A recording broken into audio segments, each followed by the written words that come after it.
know from the invites, Pat is the president of Cristo Dallas College Prep.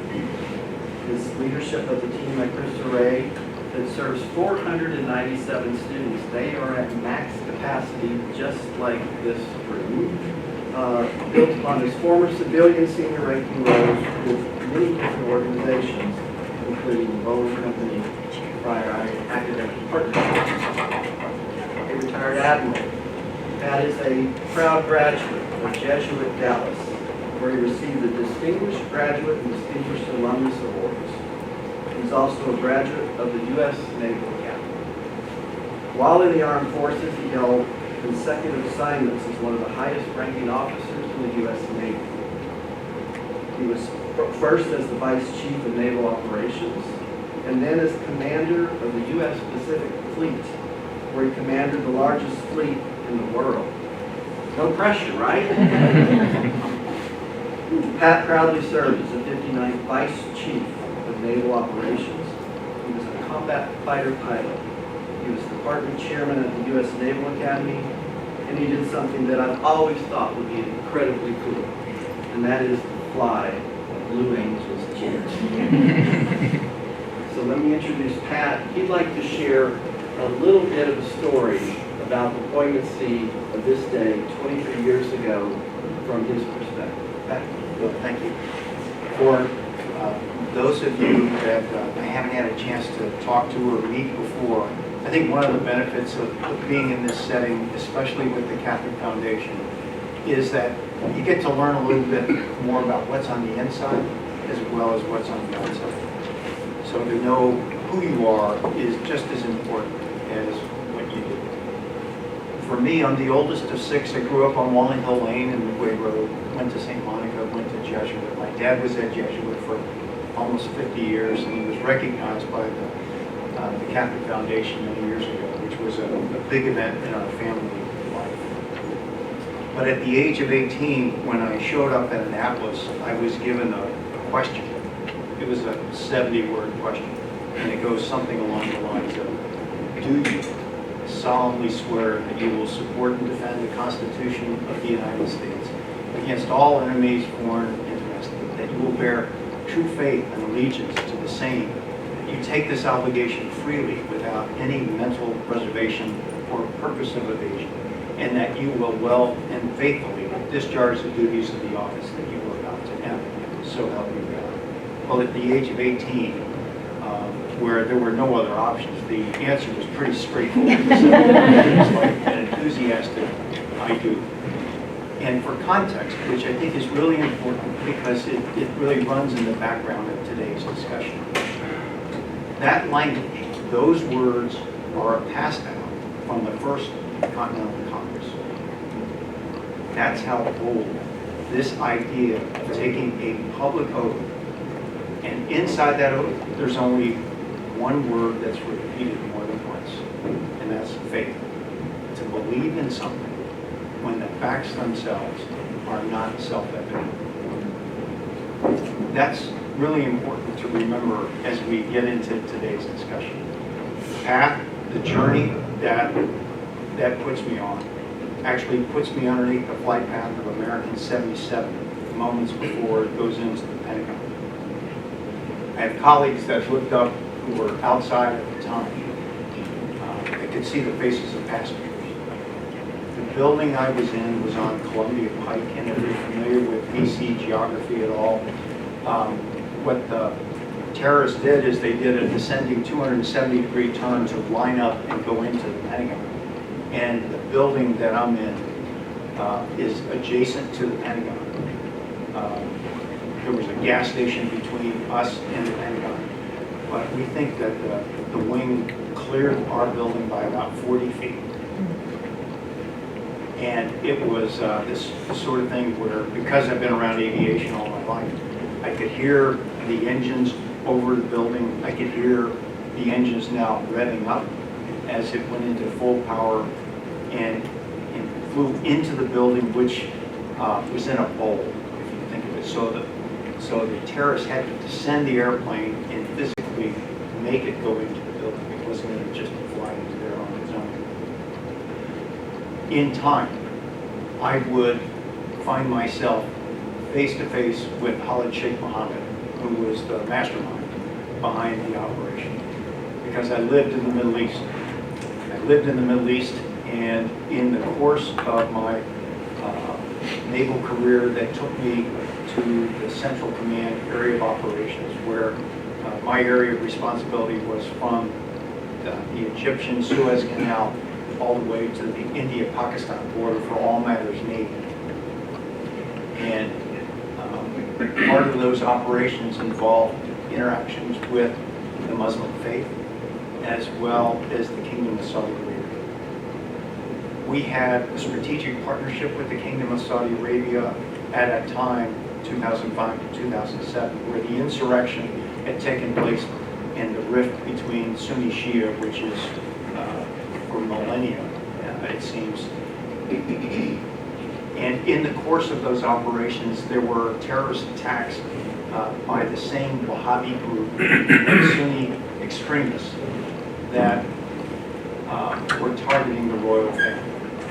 So we actually had a convergence of interest where the Saudis were interested in the security that we could provide, and we, of course, were very interested in understanding what was undermining global peace and stability that was rooted in an extremist form of Islamic terrorism.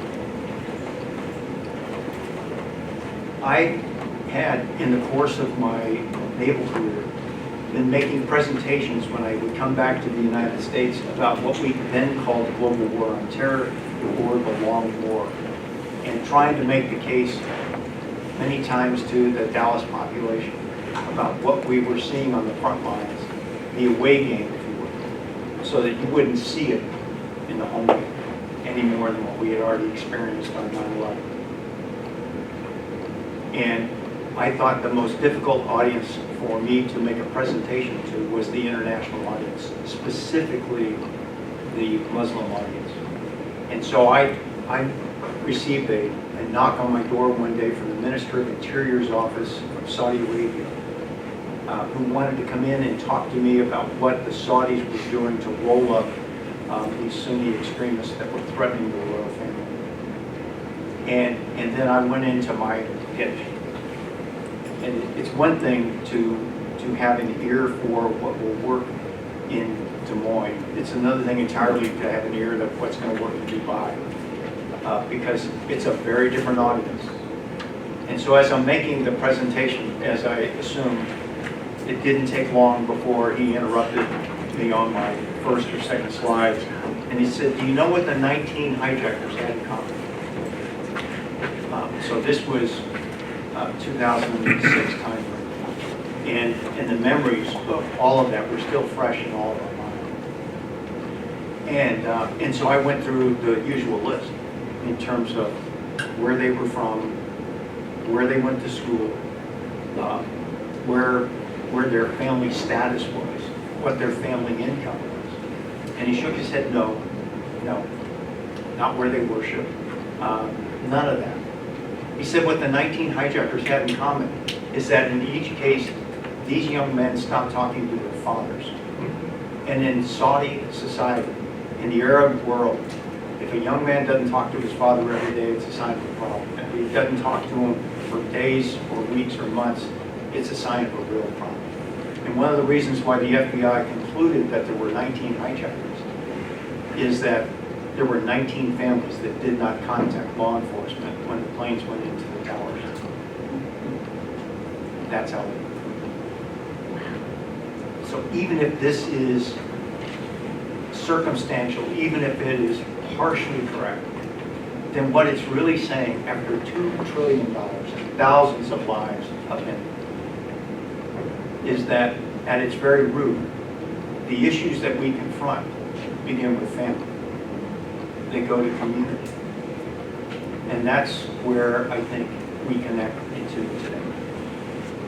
So today, as Bill introduced, I'm the president of Cristo College Prep. And what you see in our picture here on your left is from the school looking out. And what you see on the right is from the neighborhood looking in. So let's talk about that.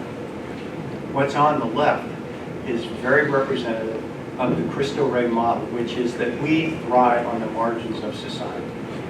That's where our model works best. We are in 75217 intentionally. What does that look like? 46% of that population does not have a high school diploma. Median income, as you can see from the picture, $33,000 a year. Average home value, as you can see from the picture, $75,000. So this is a place where you can get a hubcap. This is a place where you can get a muffler, but you are not going to find Whole Foods, Trader Joe's, Starbucks. So the picture on the left is all that we don't have. When we move to the right, it's all about abundance. It's all that we do have. Colin Campbell's here, and it's been, Colin, if you'll raise your hand. Our chief operating officer for several years knows our model exceptionally well, knows this story better than I do. We means test families that apply to MRA, who they themselves have not had the benefit of a high school graduation experience.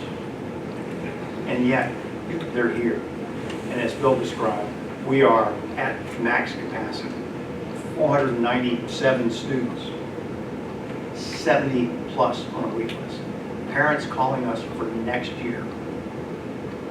In our program, we are nationally recognized by the number of advanced placement courses and the number of students percentage-wise who are taking AP courses, yet they come from families that don't understand high school, don't understand high school graduation, yet they're in AP courses. Our valedictorian took 10 advanced placement courses, and yet she comes from a family where parents have not graduated from high school themselves. Where does that come from? That comes from an idea that becomes a dream, that now becomes a journey and a way to move forward. Because I flew with the Blue Angels at a time when Van Halen put together the video called Dreams, I used that to introduce myself to all the freshmen at 7:30 in the morning. Because it's loud, it's music, it's pilots, it's flying Blue Jets. And then I give them a homework assignment and let them know, hey, you can't leave until you tell me who you are, shake my hand, and tell me what's your dream. And if you can't figure that out because you're 14 years old and it's your first day at school, then tell me what's important to you, tell me what your goal is. And when you do that, you get some amazing, amazing stories. The wheels are already turning at a very young age. I want to be a doctor, I want to be a lawyer, I want to be an engineer, I want to be in the armed forces, I want to be in law enforcement. I've heard everything but one answer. I want to make a lot of money and leave. I've never heard that. And this is all intentionally spontaneous to see how they react, what's on their mind. So part of our exercise here this morning is to share with you, when was it difficult and how did you pivot? I think one of the benefits of a conversation of who you are and what you do is recognizing the importance of self-assessment. And in the nonprofit world, that's really hard to do because the energy, and Colin will attest to this, that brings you all together, that brings you those early days and signs of success, looks like a scrum. I mean, it looks like just a big huddle and everybody's sort of moving in one direction, and you get a lot of most valuable players. You get a lot of people that can do everything all at once. They don't worry about collateral duties and primary duties. They just get the job done because they want early signs of success, because they're trying to build momentum on an idea that by its very nature is challenging. Our model is challenging. The way we work this bootstrap program, meaning we pay our own freight, is that we work. So our students are partnered with the corporate Dallas environment. Over 100 companies employ our students. And when they do that, our students are exposed now to a work environment 1 day a week. So let me get this straight. 1 day a week, they're working. 4 days a week, they're in class taking AP courses extracurricular activities, sports. And it's the reason why our students are getting 8 or 9 offers to go to college. And the challenge that we had was recognizing this model has real outcomes. It's got real data behind it, but it's not sustainable unless we organize ourselves to grow. And it started with our messaging. We serve the community, we go to the community, we don't wait for the community to come to us. And that message rippled through our 96% Hispanic, 4% Black population faster than we could post anything on social media. And when we did that, we recognized that we had become rigid, we had become bureaucratic, and we needed to be listening to what people needed. As soon as people saw that we were responding to what their family needs were, I couldn't hold people back. We had people, the first day we had a summer program called Viva, which is the orientation. We had people calling the first day of Viva with papers in hand saying, let us in. It was remarkable to see the impact, just a change of messaging and attitude and approach had on the community. I'm happy to take questions later. Yeah, far more interesting people to talk to. Candace Winslow is the CEO of the Storehouse Community Center, previously known as the Storehouse of Collin County. Prior to being at the Storehouse, her career involved a time at Accenture to later pursue entrepreneurial and charitable opportunities. She is heavily, intimately involved in community service, and roles include, this is not complete, she's an active member of the Cristo Charity Ball, and she's serving as the 2024-25 Foundation's chair. She's the 23-24 Sustainer President of the Junior League of Dallas, 23-24 President of the Salvation Army's Women's Auxiliary. She's the board chair and capital campaign co-chair for Community Partners of Dallas, founding chair of the Mardi Gras Ball for the American Red Cross Dallas chapter. She's also a past member of the Cristo Rey Dallas Board of Directors, so she's worked closely with Pat. She's a current member of the Board of Directors for the Girl Scouts of Northeast Texas and the Agape Clinic. She leads several weekly women's Bible studies and is the co-author of Getting Me, The Secret to What Your Spouse Really Wants. And offers workshops focused on the 6 essential conversations presented in that book. She earned her bachelor's degree from the University of Texas and a master's of arts in Christian education from Dallas Theological Seminary. Thank you, Bill. First of all, thank you, Paul, for giving your greatest commodity, and that's your time. Really, Bill, I want to thank you again and do it so publicly for your preparation of us as a panel, and to the Catholic Foundation for having us this morning. I also want to acknowledge how we started the morning, and acknowledge not only Admiral Walsh, but anyone in the room who have served our country or your family members have served our country. May we never forget September 11th and those that protect and give us the very freedom that we're experiencing in this moment. I am so honored to be here, and I want to tag off of something Pat said, and that is I get to talk about leadership with an inside-out view this morning with you all. I'm honored to be asked often to talk about what it's like to lead a nonprofit or my thoughts on leadership. It's not as often that I get to talk about my leadership with my faith in the forefront. And so to be able to do so boldly and unabashedly this morning is such a gift to me, and I'm so grateful that you're here to listen. I'm going to just tell you very briefly about who I represent in my organization, and then I'd like to tell you about who I represent in all parts of my life. So as Bill so kindly said, I am the CEO of the Storehouse Community Center.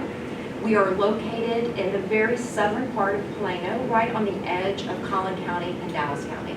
We are on the campus of St. Andrew Methodist Church. We are our own 501c3, but we were founded by this Methodist Church in 2009. And we were founded as a non-sectarian nonprofit, which, as you all know, means that we serve people of all faiths, and we have all faiths serving as volunteers. However, we are unabashed in the fact that we take our cues from the Christian faith. So everything that we're doing internally, how we begin every meeting with prayer, how we are absolutely our core values are grounded in Scripture. We take our cues from the Christian faith, but we're serving people of all faiths. We are a food pantry, which I will talk about in a moment. We are a clothes closet. We do case management for those who need services other than food and clothing. And then we have a training academy where we are teaching our neighbors language skills, think English as a second language, job skills, and life skills. We serve a very high immigrant population, specifically from Venezuela, some from Colombia, some from Mexico. Last year, we just ran our fiscal 24 numbers. From this campus on St. Andrew, we served over 180,000 unduplicated people through our 4 programs. And just to ensure that you can see that, that's taking the American Airlines Center and filling it 9 times over. And when I say unduplicated, what that means is if a neighbor has come to our pantry 6 times in a year, when I use unduplicated, I mean we're just counting that person 1 time. So the breadth and depth of our services is pretty phenomenal. We're an $11 million nonprofit. Approximately 8.5 of that is in in non-cash or food and clothing, and the remaining is in cash. I can't say enough good things about Cristo Ray Dallas as a fellow nonprofit and the gem that it is in our community, and I believe the same is true of the Storehouse. We're great partners with Catholic Charities. When there's something that we cannot do, we provide referrals to our neighbors. The topic that Bill gave us this morning was strategic growth from the lens of faith. And he asked us to make a few remarks about that in a brief period of time. And so as I was preparing and praying for this morning, I thought, well, what is a few things, a few nuggets that I could give you that might inspire you in your own walk of life, whether you are in leadership or whether you are supporting organizations because of their leadership. And so if I may, I'd like to leave you with 3 things that have really informed me as a leader. And so I'm grateful that I have the opportunity to talk about my leadership through this lens and look at my faith. Here's the first thing I want to say. The topic this morning is strategic growth from the lens of faith, and what I'm going to tell you is that everything in life is through the lens of faith. Everything in life is through the lens of faith. One thing that I think so many people think is that we have the, if you will, non-spiritual world and the spiritual world over here, or the secular, the professional world, and the spiritual world over here. And it took me a long time in my discipleship to fully understand that, oh no, they're not separate worlds. It's all one world. That everything that I do in my life, whether I'm speaking now or serving at the Storehouse or attending to my family or out in the community, must be done through the lens of faith. So the very first question I believe each one of us has to ask ourselves is, who do I follow, and what does that mean in my interactions with people? Pat opened up with the question he was asked in the Naval Academy, and you've heard this word faith. Scripture tells us in Hebrews that faith is the assurance of things hoped for, but that we cannot see. So as a leader, and as I've been a part of the Storehouse for the last 6 years, I'm leading a group of people into something no one can see.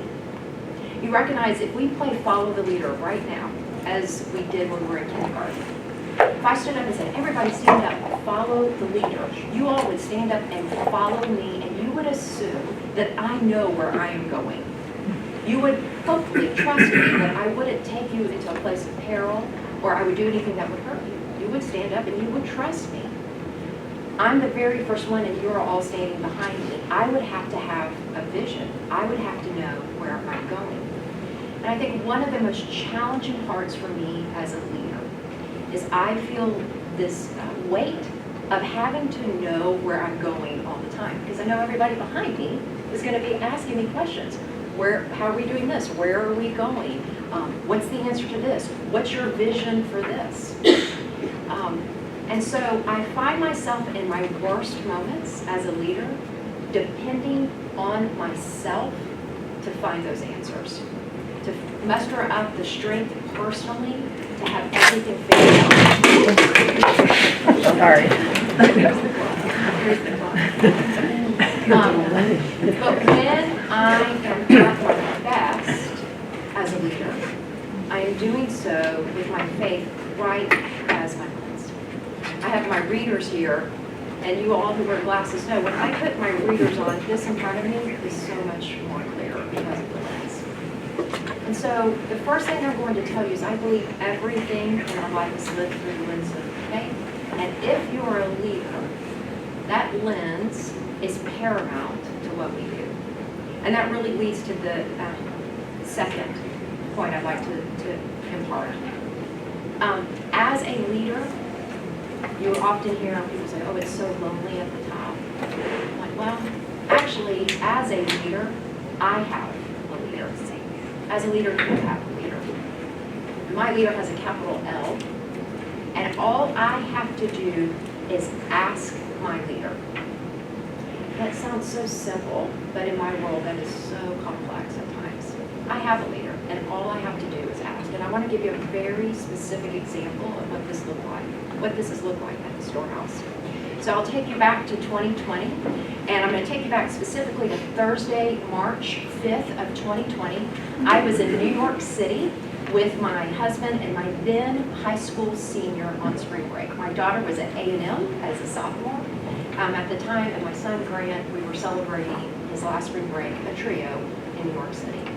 My COO, Jeff Morton, called me in New York on Thursday, March 5th, and said, we have a volunteer in the food pantry who's asking us about our position on coronavirus. And I, being very authentic with you all, was a little irritated that I was being interrupted on my vacation. And so I texted back to Jeff Morton, well, last I heard, coronavirus was in China, and when it hits Plano, we'll have a position. We work very closely. He just took that and it went on. I arrived back from that spring break on Monday, March 9th, and lo and behold, whether you remember this or not, the very first case of coronavirus in the Metroplex was in Plano. The very first case. That was 4 days later after I made my quip to Jeff. On Wednesday of that week, you may remember the NBA shut down. You might remember Mark Cuban's expression when he had heard on the sidelines. And then Thursday, March 12th, we were serving in our food pantry. And at that day, at that time, we were only serving about 100 families every time we were open. But friends, that Thursday, March 12th, the energy in the room was manic. It was, it's hard for me to fully draw it out for you. There was a skittishness, a fear. I had one neighbor melting down, yelling at me as the leader. You have no idea what you're doing. You're infecting us all. I mean, screaming, and other neighbors are looking, and staff is looking at me.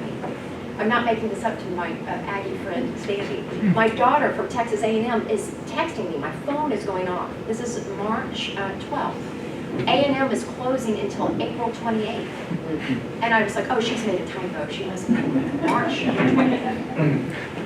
The pantry service closes. I lay down, literally, on a row of chairs, and I am absolutely spent. And I said to my staff, I don't care what you have going on tomorrow morning, I'm asking you to cancel it and to meet as a team on Friday, March 13th at 9 a.m. because we have to figure out what our position is.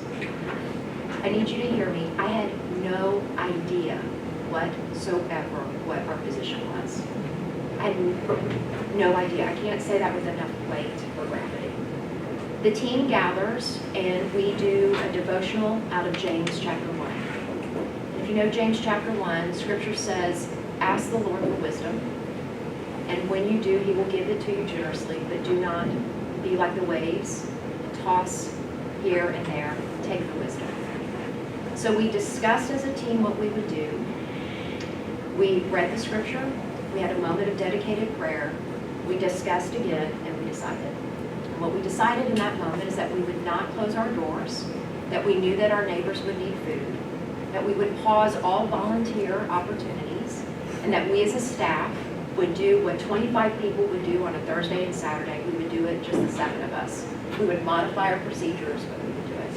And I also had the help of 3 people with the last name of Winslow, who were all not in school because of coronavirus or in work, and they were bagging groceries as fast as we were. So many people said during the COVID era, I'm bored, I have nothing to do, I've never worked harder in my life.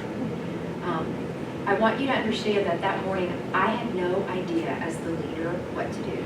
And at that time, I had 9 colleagues looking at me saying, what are we doing? And the only thing I knew to do was to ask my leader. That's the only thing I knew to do, and to wait.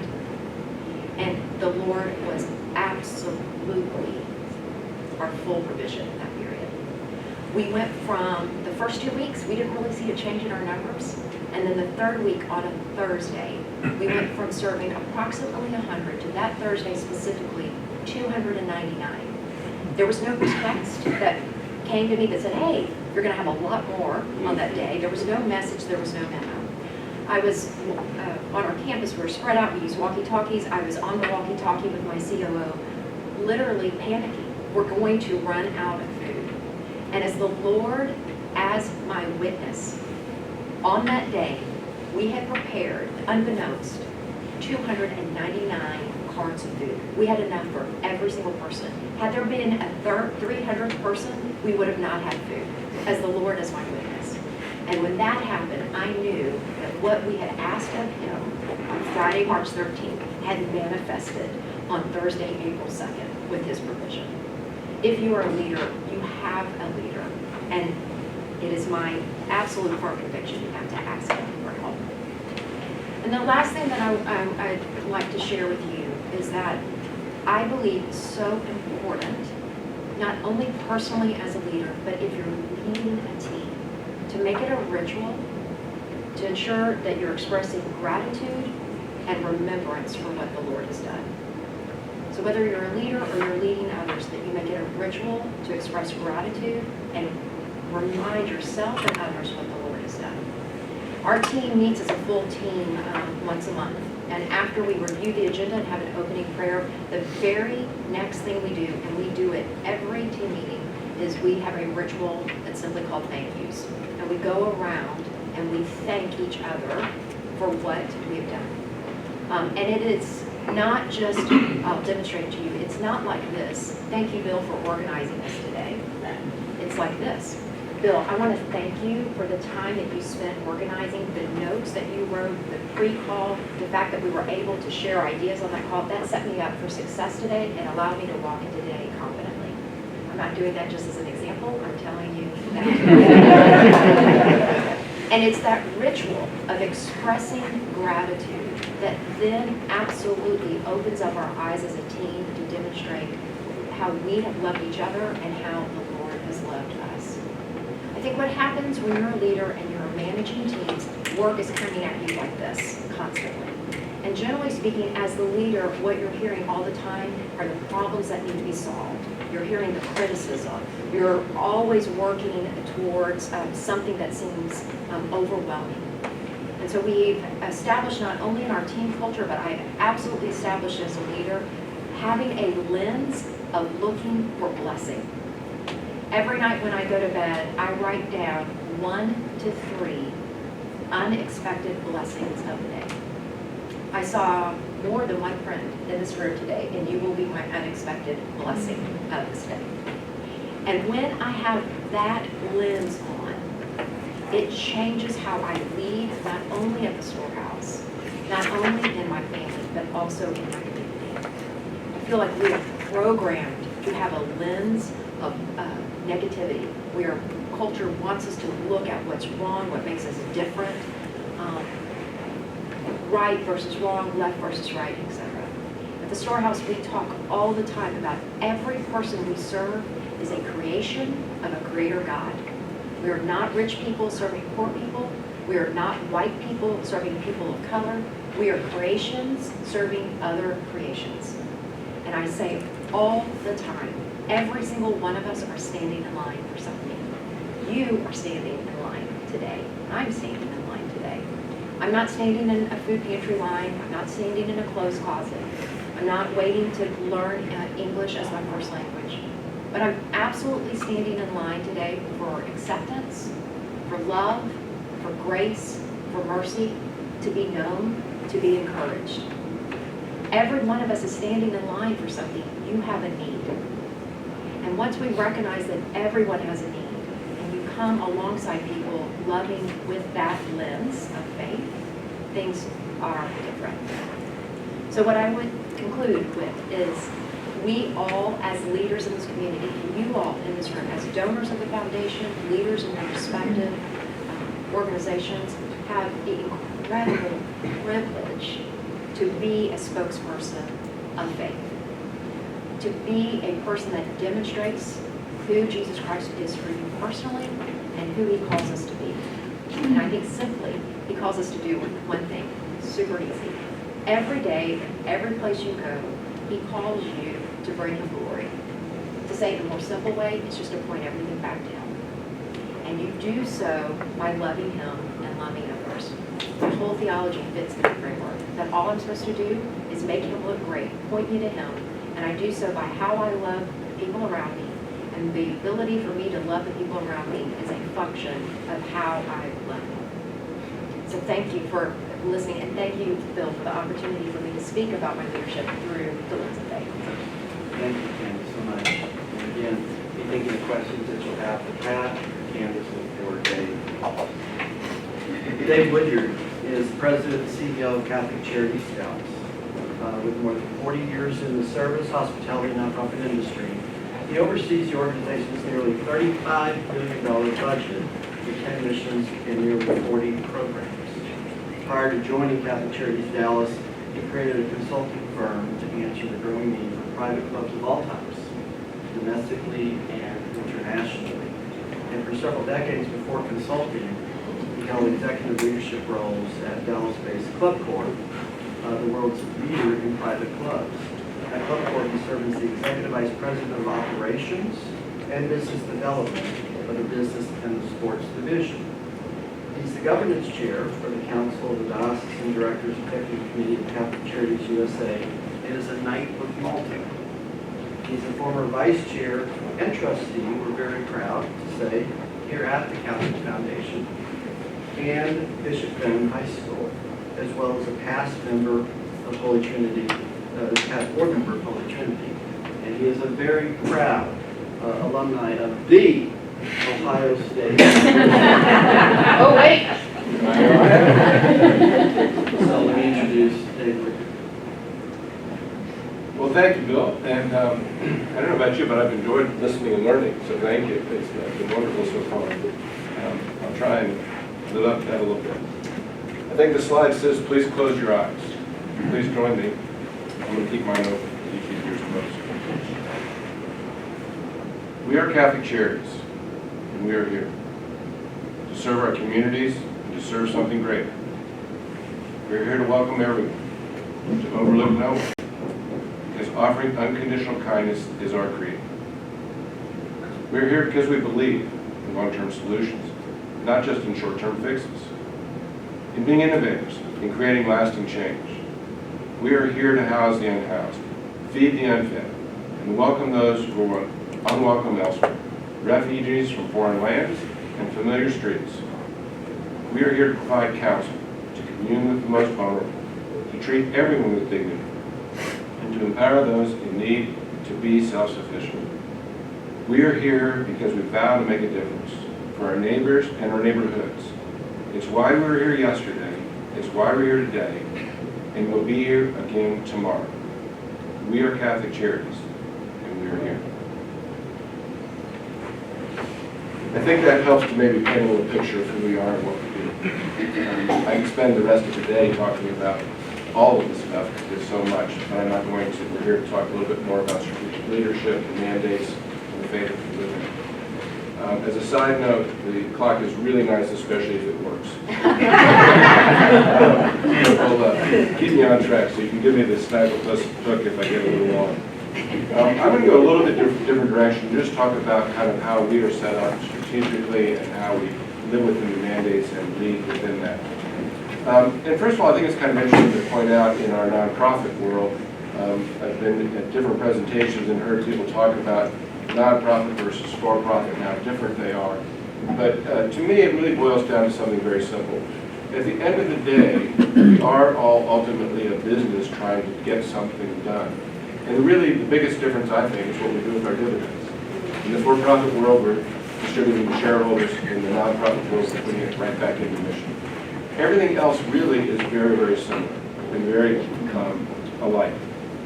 Within Catholic Charities, our key mandates that are set by our board, and of course by the bishop, is number one, to be true to our faith.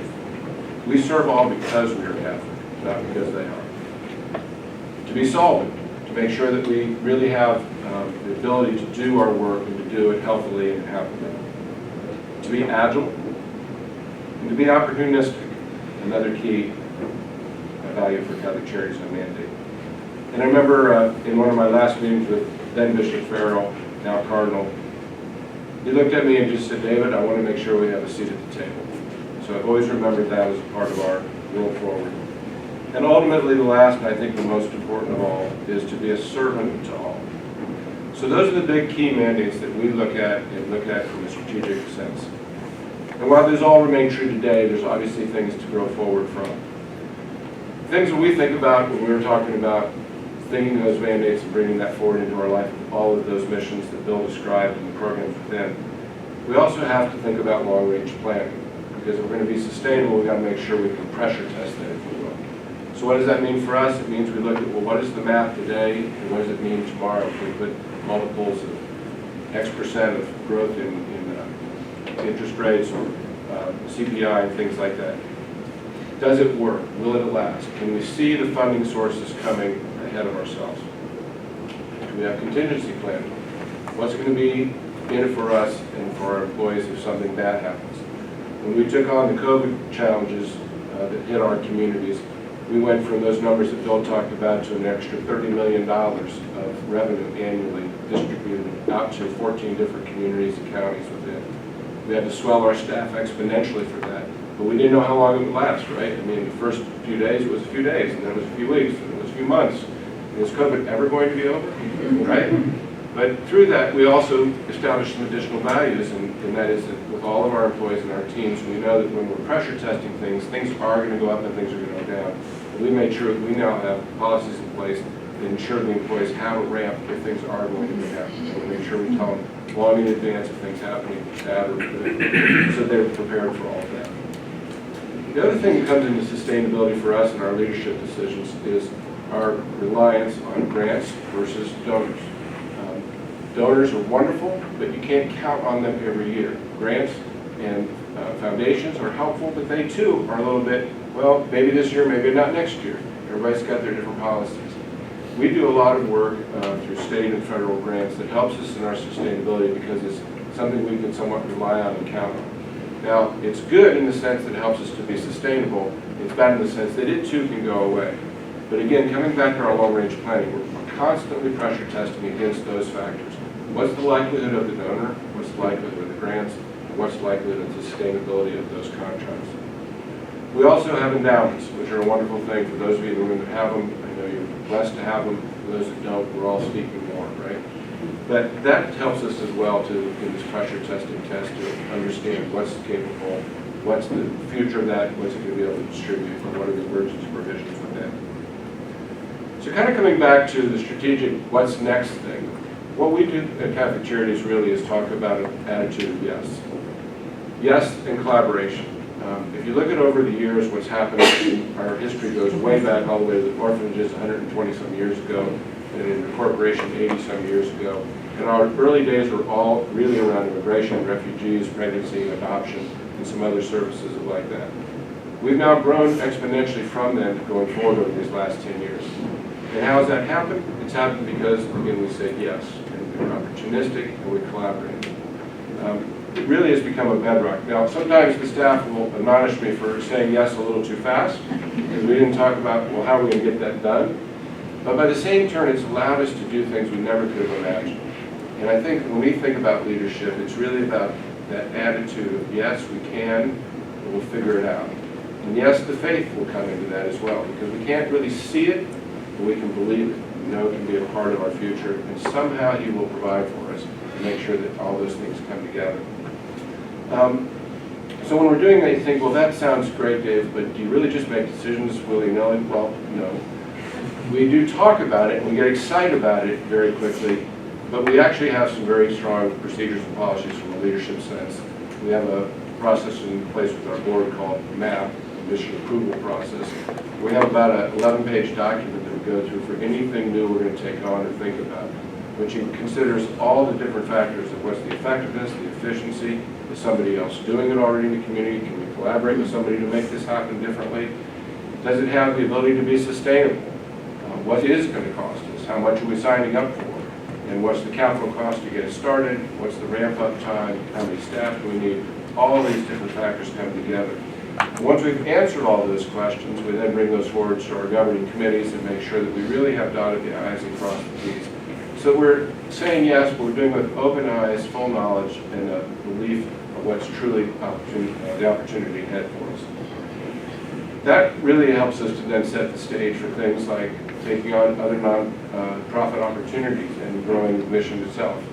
Two things I'll mention real quickly about how that's helped us to grow forward is it's also allowed us to be known in the community as somebody that does say yes and collaborate. So when the community health clinic in Collin County reached a point in their life that they realized that they needed to, at 20 years old, either grow exponentially bigger by adding staff and development and admin and accounting, or can we partner with somebody like Catholic Charities and come together and be more effective and efficient together? They chose the latter. We agreed with them. We brought them on board a year and a half ago. We were able to create some wonderfully great efficiencies within that. Their board remains with us as the advisory board going forward, and we've created a great collaboration. That also led forward into another opportunity with our Mata Maria project, which is 2 homes for homeless pregnant moms in Plano. That was started by Martha Lisa and Javier Merkel back, Prince of Peace parishioners back 10 years ago.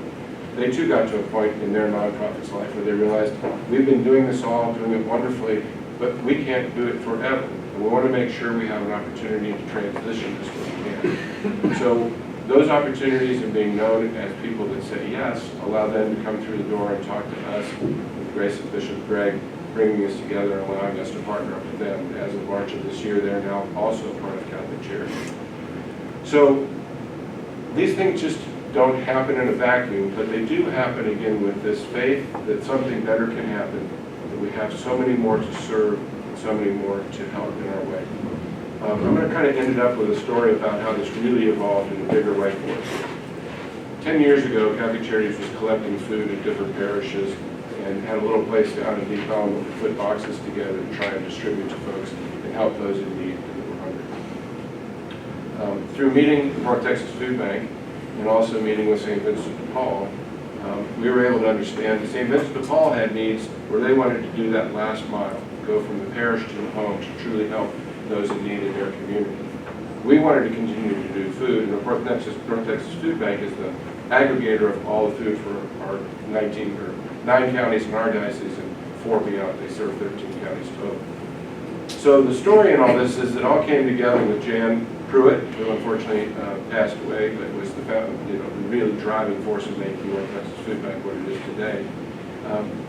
She knocked on the door, and we were having discussions, and I was telling her some of her problems about this and that. And the long and short of it was they said, well, listen, why don't you just stop doing what you're doing with your collection and trying to put this all together? Take your food that you get, bring it to us, we'll box it up and make sure it's all even. Because the other problem with our reception of food was we get lots of green beans and no protein, lots of bread and nothing else, right? And so it wasn't very balanced. Well, they said, we'll give you a balanced box of food that can really help a family sustain for a week with all the right kind of mix. And not only that, we'll give it back to you in double the pounds. So if you give us 100 pounds, we'll give you 200 pounds. If we all boxed up, you don't have to worry about it. All you got to do is pick it up and take it out and give it out. So we said, wonderful, that sounds great. So we started with that. We partnered with St. Vincent de Paul and said, look, we'll collect food, we'll take it in, it gets doubled, we'll get it boxed up, we'll bring it back, and we'll bring it to you to then take that last mile to the parish. So this wonderful cycle of giving, where the parish is giving the food, we're taking it in, and it's all getting doubled. Well, that was that. Today, we now have 6 mobile food pantries. We created the Jan Pruitt Community Pantry in Lancaster, which, by the way, is the first place Jan ever served as a volunteer in her priest said, well, maybe you ought to get involved down there at the Lancaster Outreach Center, as it was known then. It is now the St. Vincent de Paul campus. We sit on it, it's also registered in the community clinic. Constance are right. That started, we have another community pantry, we have our container pantry at Candace, and now what was very small and less than 100,000 pounds a year of food is now 8.5 million pounds of food a year. All through listening, all with an attitude of yes, all with the opportunity to collaborate, work with our partners, make something very effective and efficient happen. So those are a few nuggets of kind of how we do our strategic mandates and how we listen and lead and try and do more for our community every day. Thank you, Dave. We now like to turn things over to Q&A, so this is your opportunity for questions. Who has the first question? Pat, you just touched on, when was it difficult and how do you finish? Do you have any example of that? Yeah. So we too were affected by COVID. We lost about 15% of our student population as a result of vaccination policies that families just simply couldn't agree to. So our low water mark for enrollment was down to 412. And so that's when we realized that we needed to do a different approach in terms of how we approach the community. To begin with, on vaccination policy, which was a requirement for our corporate work-study partners. In other words, these corporations were requiring, don't send your students here unless you have been vaccinated. So we were stuck in the middle. So the first thing that we did was that we ended up partnering with Parkland Hospital. Parkland Hospital recognized that 75217, the zip code the school's in, had twice the national morbidity rate for flu and influenza because people objected to vaccines. So the vaccination problem was much bigger than just COVID. It was also in the influenza. And they asked us if they could have a flu shot drive on our campus. They thought that by opening the doors to the community and making vaccines available, that at least people could sort of deconstruct some of the mystery around vaccinations. They expected a dozen families. They had more than 400 show up. And the reason was student health ambassadors. That's the title, the language they gave our students because they realized that students could really help families to be better informed and to know. So in a way, they were outsourcing the message to our student population. That caught the attention of Harvard Public Health and public health officials around the country because we're not the only pocket that has this kind of challenge. So we entered into a partnership with Parkland Health, and now we have health services that are offered throughout the year that use our gymnasium as a place to stage. In addition to that, students became more interested in working at Parkland. So we now have 2 student teams there, that's 8 students altogether that are working.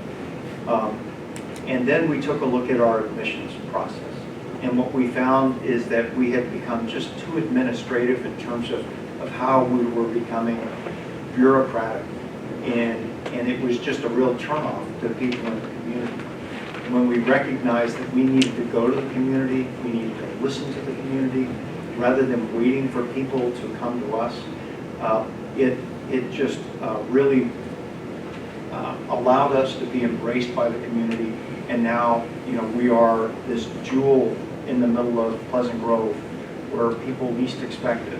And our campus is busy all the time. There's some bellwethers that indicate good campus health. We have 40 to 50 parent volunteers that are now back on campus. And COVID, once again, made things really difficult. It tended to isolate us. And coming out of COVID was when we realized we really needed to make some accommodations to families. We had one teacher who left in the last year, and that was simply because of her professional development. She had an opportunity on another campus. So teacher retention staff retention is a big indicator for what we consider a bellwether for campus health. And then now the numbers of students and families that want to be part of this model. That is really remarkable and encouraging. That we have 497 on campus, that we have 70 on a wait list, and that we have families calling us for next year, wanting their students to be on our campus. That gives us a lot of feedback. So we have momentum.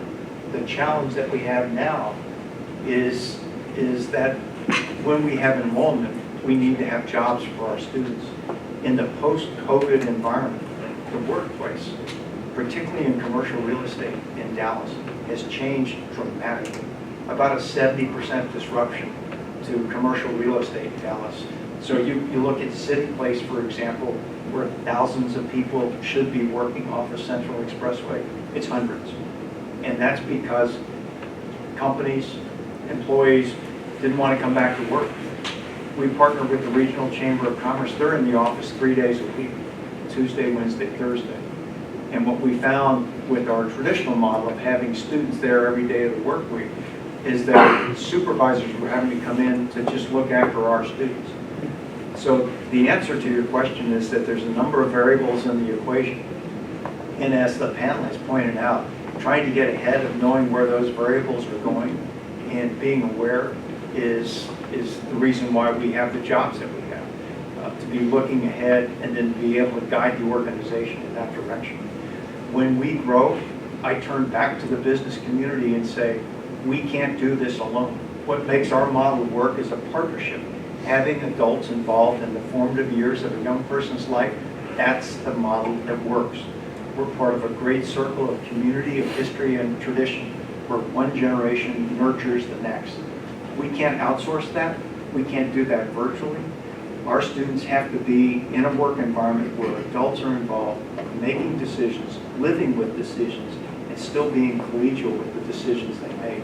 That's a huge ripple effect that now has outcomes that affect the trajectory of a young person's life in ways that we can't even imagine. I tell you, for those who have been exposed to our program, they see the growth between a 14-year-old and a 16-year-old where they're formerly very shy, very meek, very soft-spoken. They will take charge of the room by the time they're juniors in high school. They're briefing CEOs on what they're doing and what they're witnessing in the workplace. And they're getting 8 or 9 offers in college because they have a transcript with academic progress and college prep material in it, and they have a resume where they worked at Catholic Charities or Ernst & Young or PricewaterhouseCoopers for 4 years. Our students come back from college and tell us high school was harder because we had to learn how to manage our time. Good question on pivoting, and thank you. I'm thrilled. Matt Kramer, our president and CEO, 6 years ago, said yes to the corporate work study program. So we're in our 6th year now. We have 2 students, a sophomore and a senior, who has been with us since his freshman year. Pablo Arroyo Lopez isn't here today, was Caribe Adame, but we have seen this whole blooming and maturation of an individual, which is beautiful because we just think both of them are doing great things. So get more involved if you are not already with the corporate work study program. Other questions? Great. Dave, you mentioned pressure testing a couple of times. Can you talk more about what you mean by that? Is that new ideas that you're testing, or is that just kind of a concept of, tell me more. Well, yeah, so it's not as complex as it might sound, but it literally is looking at all of your revenue stream sources and all of your expense out the door and understanding, well, what's behind all that and what's the likelihood of it continuing. So we kind of literally just look at it and say, this grant, one of the nice things about most nonprofits is nothing's really going to happen fast. Like in businesses where you're trying to do retail sales and things, it's daily, this, that, and the other thing. We pretty much know what's happening in advance, but only if we're looking. And so that's what we mean with pressure testing, is to look deeply at it and say, are those revenue streams sustainable? Can we really count on that event revenue coming every year and those kind of things? But the same on the expense side. What is for sure you're committed to for years, or months, or weeks? We use the same term. And I look at it, particularly when you're at capacity. So you pressurize the situation. And what that does is it exposes a lot of the assumptions that you make when you go into just the way you operate. So we're at capacity right now, and what we're finding is that the model that we had in mind in the classroom, in terms of student-teacher ratios, that still holds up because it's now pressurized, and we're really finding out whether or not we're still delivering on the quality of work. But the staff support model is the one that's now exposed. So we have 11 different routes around the city. And because it's Dallas, everything is north of where we live as far as job markers are concerned. We need to grow to 13 because we're getting to jobs late. So if you can imagine, our day starts at 5:45. Shuttle buses leave the campus, go to 6 different locations, pick up students, bring them to campus, and then, depending on what class, freshman, sophomore, junior, senior, they're back in shuttle buses and they're going to work. So they'll get to work by 8:45, 9 o'clock, depending on traffic and depending on how far north we go. So that situation right now is pressurized because we're getting to work later than we want. And we end up spending too much time in traffic. So we've got to develop more routes, and we've got to buy more shuttles. That's where our partnership with Catholic Foundation has been huge, because they recognize, hey, if you have a laser pointer and you go, this particular variable now is holding up the whole works in terms of the ability to be successful. If we can relieve some of the pressure on that, meaning help us with the purchase of another shuttle, which these things are not cheap, then the whole model has a better chance for success. Thank you. Thanks, Maria. Other questions? Yes. I had a question for Candace and Dave more about, a lot of your staff wears multiple hats.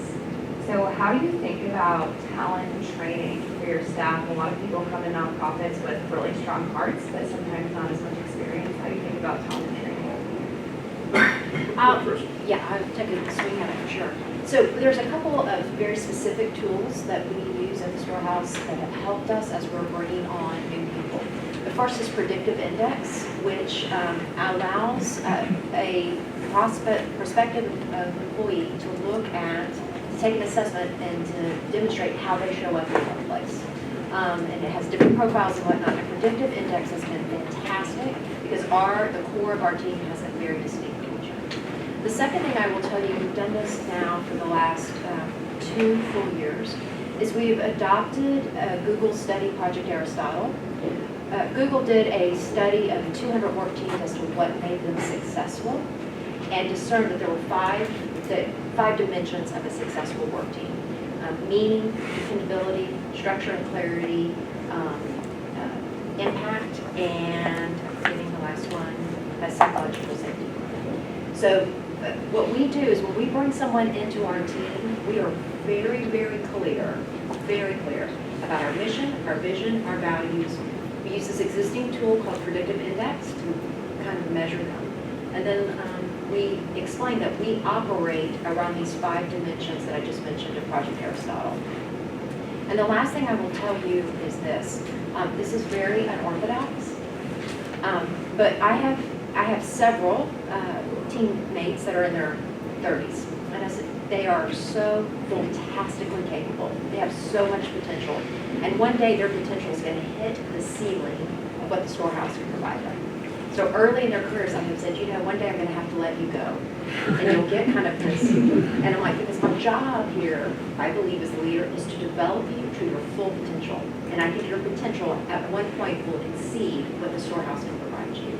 And I absolutely believe that in my core, that my job, if I go back to my faith, is not to hold on to someone so tightly to advance this mission. It's to look at that person and say, this is what I see in you. Let the Storehouse be a season in which that is developed in you, but also let's look at what's going to happen for you post your time at the Storehouse. Yeah, great stuff there. I mean, our world is just, first of all, we do start with our values of service, respect, integrity, compassion, and commitment. Make sure we're hiring to that everybody understands that on the front end. And the first of those words is service on purpose, because it's all about having a servant's heart and serving anyone and all. And so we don't ever want someone to come in the organization and not realize that they may get called on to do just about anything. So yes, changing hats as things evolve. But it also gives us the ability as a large organization to shift when those things happen and we need to put more people into a disaster over here or COVID over here or in immigration or food or whatever it may be. So the people are very flexible. But then on the leadership side of it, we do a lot of meetings and conferences to help elevate people, make sure that they understand there is a path to go forward. We too understand that someone may grow beyond us, and that's just fine. We have many, many friends that have been a part of Catholic Charities and we still stay in touch with because it was that type of environment where we embraced their personal growth and gave them those opportunities to learn through others.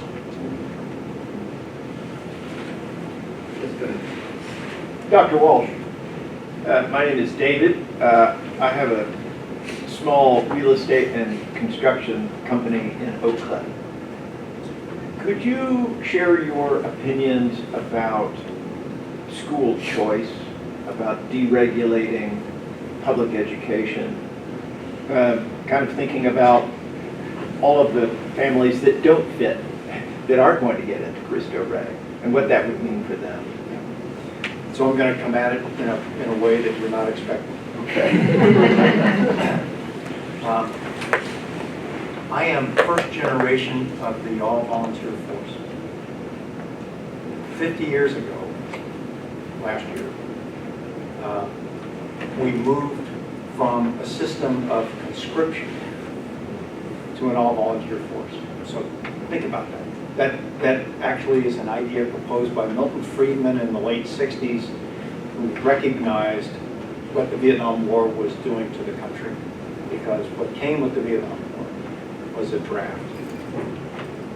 So your version of what your life was going to be like had a lot to do with when your birthday was, because there was a lottery and a date got pulled, and it was your number. You were going to Vietnam, unless there was a way to get out of it. And the deferments were part of the undoing of the draft. But think about it. That's a huge sort of commitment the nation made to an idea that really not been fully tested during a time of combat. So we went from conscription, where everybody was sort of forced into one model, to volunteer. And Milton Friedman's point was that if you're going to have a professional standing force, then you're going to have to invest in it, because that labor force has to compete in the marketplace with other sorts of incentives that are out there in directions that people can go. So we have placed this idea of national security in the hands of volunteers. Why can't we do that with education? We put national security in the hands of people who make choices. Why can't we do that with education?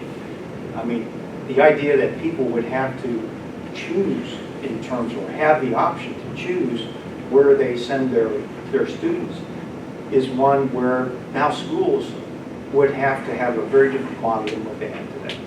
Because the model today rewards filling seats. And there's no, I mean, this is a, forgive the broad sweep, it's a macro sort of answer. But there's no view of what happens once students get into those seats, because those seats are already funded. But if the students are not in those seats, that school doesn't receive funds for them. So the incentives are driving the kind of behaviors and outcomes that we're living with today, which is there's never enough money to fill this model, to receive the outcomes that we want to receive. So I am dealing with families that are on average making $40,000 to $45,000 a year. The people I work for are the people that clean your yard, that pack your groceries, that wash your car. Those are my constituents. And I get into some amazing conversations with them when I talk to them about their sons and daughters, where they're going to school, and what their goals and dreams are. So when you think about what an education savings account would do, I mean, it would be a remarkable windfall for families that are in this sort of category. But at the same time, I've got to have something that can withstand the change of administrations. And we are so polarized today that anytime we get into a discussion about vouchers and the education savings account, I've got to be very careful because it's got to last more than 40 years. So the model that we've built in Pleasant Grove is a bootstrap program where we pay our own freight. We do it ourselves, 60% of the tuition. This is a Jesuit Ursuline level of education in terms of cost per student. But 60% of that is coming from our work-study partnership. The remainder will come from our development work, families and fees. I would strongly support choice because it would drive different outcomes in the public school system. But at the same time, I am circumspect about getting too public and too far ahead of the conversation because if we change administrations and we change the polarity in terms of where our state is going, then there's a good chance that people now go back to an older model, a model where people are far more comfortable. I just find it fascinating that we recognize that we put the security of the country and the impact it has around the world on choice. And because we understand market incentives, we're getting outcomes now where we were, formerly in the late 60s, early 70s, we were a combination of draft dodgers and some people who were part of the professional standing force. And now we're recognized in its heyday as a force that's really making an impact all around the world.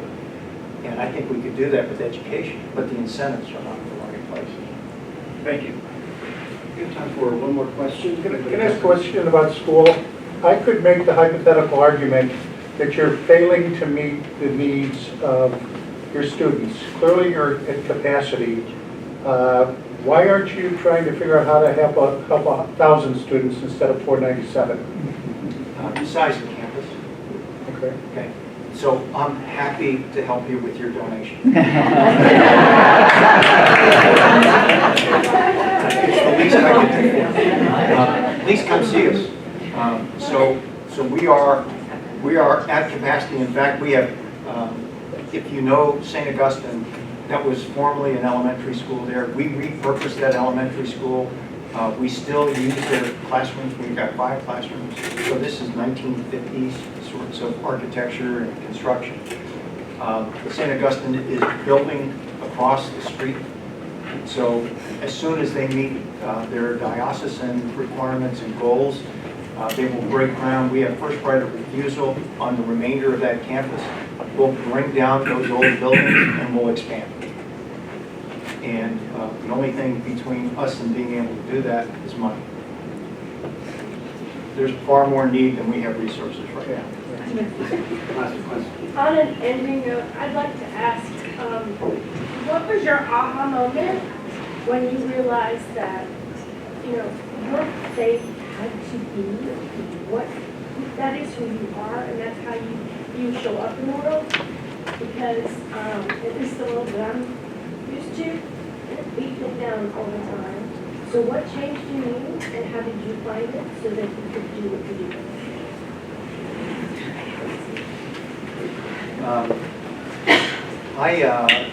So I come from a career of 35 years in the Navy. And my aha moment probably comes in a way that I didn't really prepare for, so let me try and work my way through this. So I leave Jesuit in 1973. It is a tumultuous time in our country.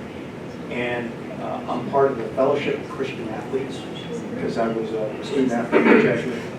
And I was struggling with the moral decision to be part of the armed forces.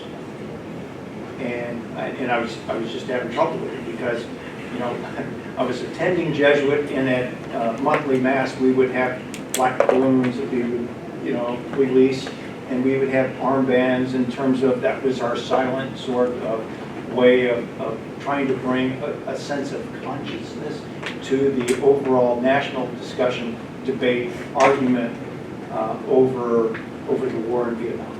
It was that impactful. And so I have this reference that the Fellowship of Christian Athletes gave me, which is Romans chapter 12.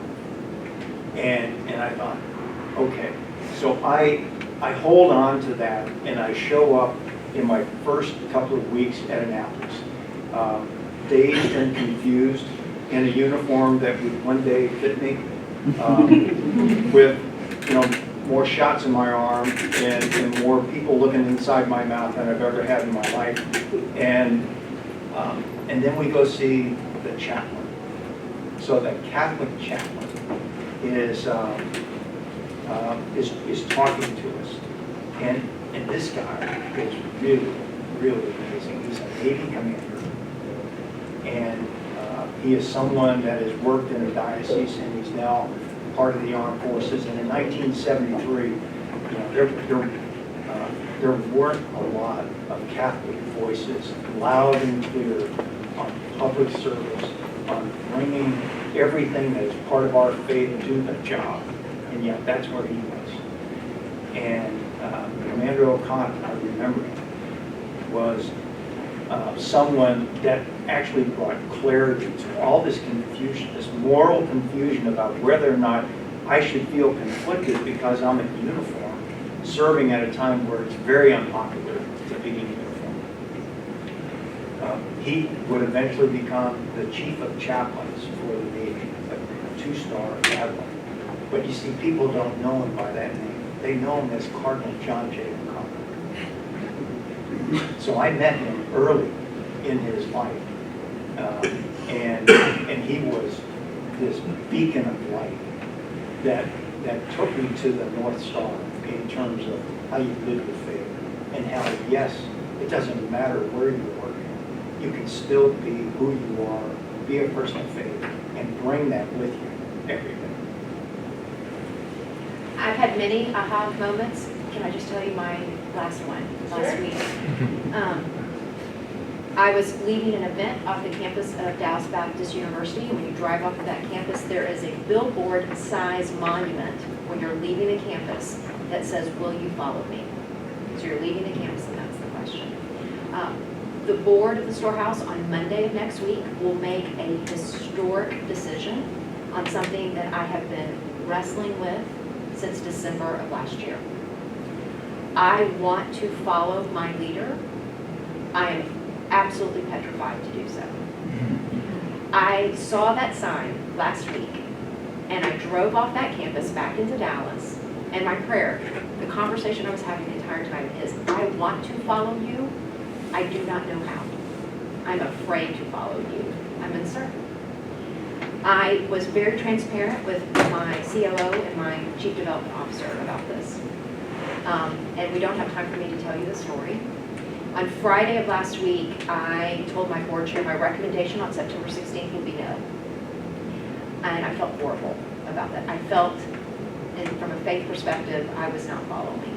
But I was pressure testing, and it didn't look right. And I kid you not, my friend, I went to bed that night, and the very first thought I had that morning, without telling you the whole story, was a thought of provision that I had not thought of since December. It wasn't a profound thought, it was just a mind shift. And so for me, the aha moment is exactly what I said here, is that I have to ask my leader, help me. Help me follow you, help give me your wisdom. And then I have to have trusted colleagues that do lead from faith to hold up my left and my right arm and remind me when I'm beat down, because I do get beat down. And I need a human voice, but I'm always following an eternal one. Thank you for such a good question. And my answer, purposely brief, it is the faith and the confidence that your instincts really are Him. And that you see the aha in the rearview mirror when you say, how do we get here? We had no business being here so quickly, so big, so fast, so wonderfully. But it was because of those instincts to follow Him and having that